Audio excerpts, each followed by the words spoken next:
तो hello guys welcome back to my new blog. तो सांग माने मु एई पहिली रजरे आपण मानको अनेक अनेक शुभेच्छा और शुभकामना जनाउछि। तो सांग माने आजिरो एही रज पर्व रे हमर स्मृति भरा खुशी और अभिनंदन को चलंतु देखिबा। वीडियो को शेष पर्यंत देखंतु, जमारू स्किप करंतु नहीं। तो सांग माने हमर एठी रजरे गोटे फेस्टिवल अछि। आमे पहाड़ को जाइए सेठी प्रभु बुद्ध देव को आमे पूजा करू। तो चलतु देखा से आम केमी पूजा करूँ और किरा किरा मजा करूँ। चलो देखा आम पूरा पहाड़ को उठी उठी सांग मैंने देखिपारे ये है अधा पहाड़ रे आम अच्छू पूरा थकी जाइए आम पूरा टिके विश्राम नौजु।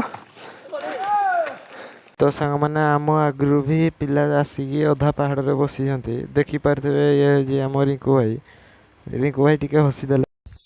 वाह क्या मुस्कुराहट है। फाइनाली गाइज आम पहुँची जाइछु बर्तमान बनबीरा पहाड़ उपरे। ये होछंती बुद्धदेव। तो सांग मैंने आम एठी प्रथम माने मंदिर पाखरे प्रथम पहुँचलु। तो फ्रेंड्स देखंतु ये होची बनबीरा पहाड़ ऊपर व्यू केमिति लागुची कमेंट रे कहिबेरी। देन सांग मैंने आम पहाड़ उपरे पहुँचिकी आम गैंगटा टिके चाषबाजी टिके बाड़ाई देलु। की कथा एगुड़ाक लज्जा लज्जा।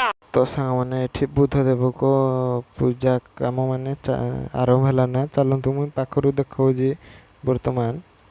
तो सांग मैंने एठी देखी पारे पूजा काम माने अधा सरलाना। सांग मैंने एठी माने सब वर्ष बुल्डर कांजी दिया है खाइबापी से आम बोतल काटुचते आम रिंकू भाई। तो सांग मैंने आम बुल्डर कांजी खाई घर को आसिलु। तो ब्लॉग टी केमिति लगिला कमेंट रे निश्चय जणाइबे। रहूची धन्यवाद। जय जगन्नाथ।